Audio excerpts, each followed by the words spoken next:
Hey guys, welcome to my channel. My name is Farzad and today I'm going to show you how to install IMO for all countries. If you download IMO, you can see the country is not changing. And now I'm here to show you how to fix that. Before teaching, please subscribe to my channel and like this video. Okay, now you can see my country on IMO doesn't change. Just it's on United States. Now go to the App Store. Today, tap on your profile Apple ID,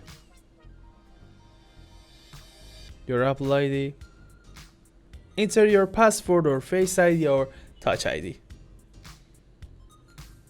Go to the country or region,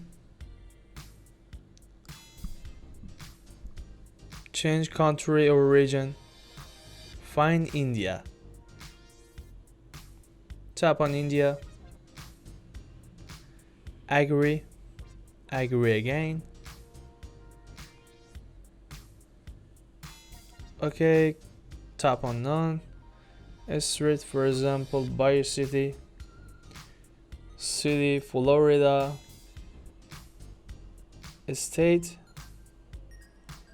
first of them, postcode 123456, and phone number. And tap on next.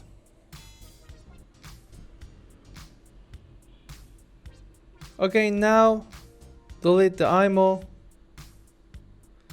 and reinstall the IMO with your new Apple ID region. And now tap on IMO, and now you can see you can change your country. Very simple and easy. Thanks for watching this video. I hope you enjoyed this video. Don't forget to subscribe to my channel and like this video.